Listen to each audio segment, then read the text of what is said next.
Everyone, welcome back my YouTube channel NCERT maths hub. आज हम बात करने वाले हैं कार्यपत्रक 52 की, जो कि कक्षा 9वीं के गणित विषय के लिए शिक्षा निदेशालय राष्ट्रीय राजधानी क्षेत्र दिल्ली से 6 नवंबर 2020 के लिए रिलीज़ किया गया है। आज का हमारा विषय है चतुर्भुज। बच्चों, आप जानते हैं कि 4 भुजाओं वाली बंद आकृति को हम क्या कहते हैं? चतुर्भुज कहते हैं।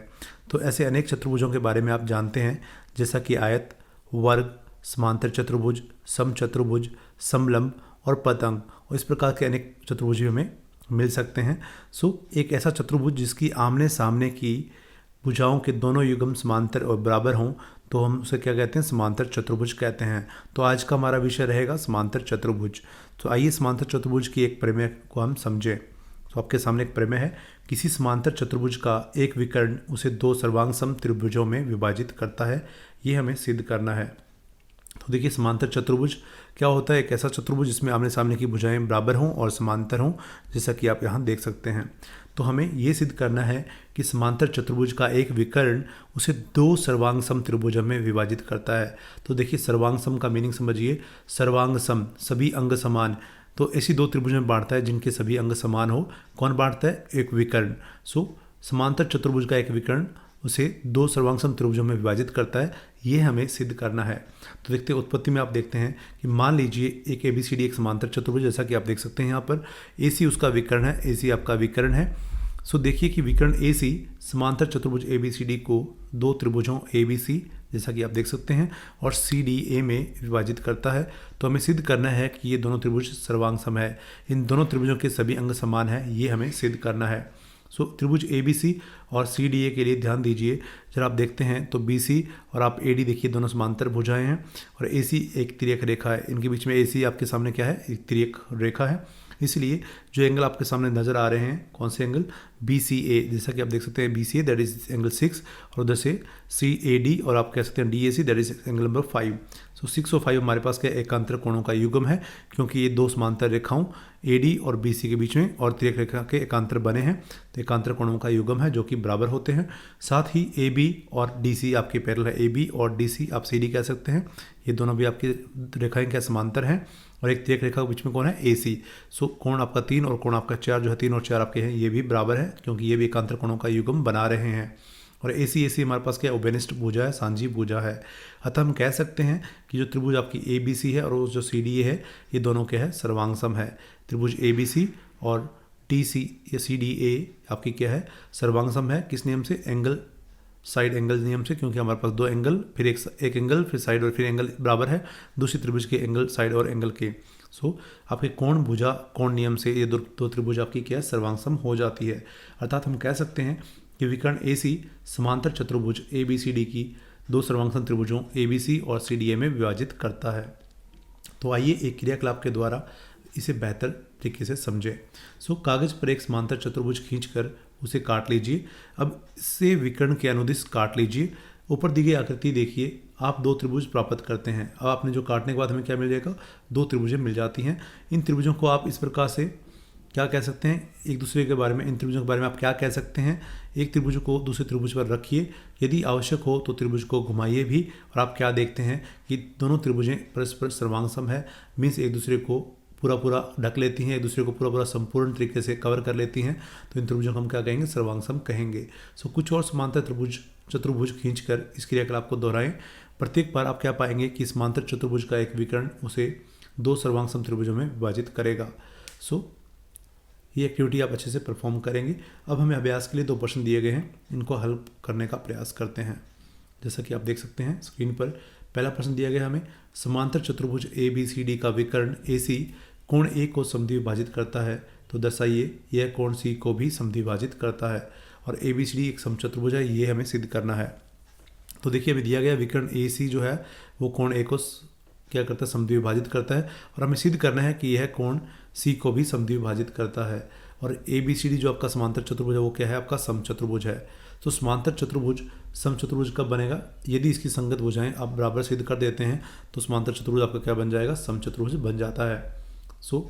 आइए इसका हल करने का प्रयास करते हैं।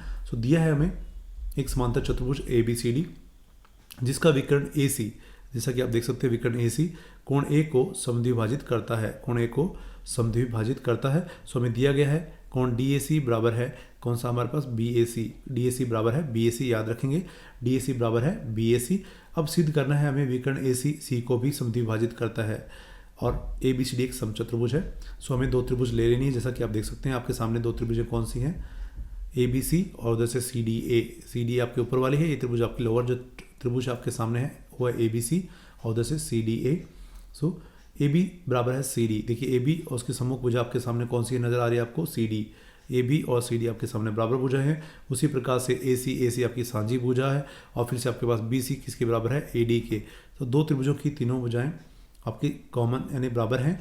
दो भुजाएं आपकी क्या है, समांतर चतुर्भुज की सम्मुख भुजाएं हैं और एक AC आपके पास उभयनिष्ठ भुजा है।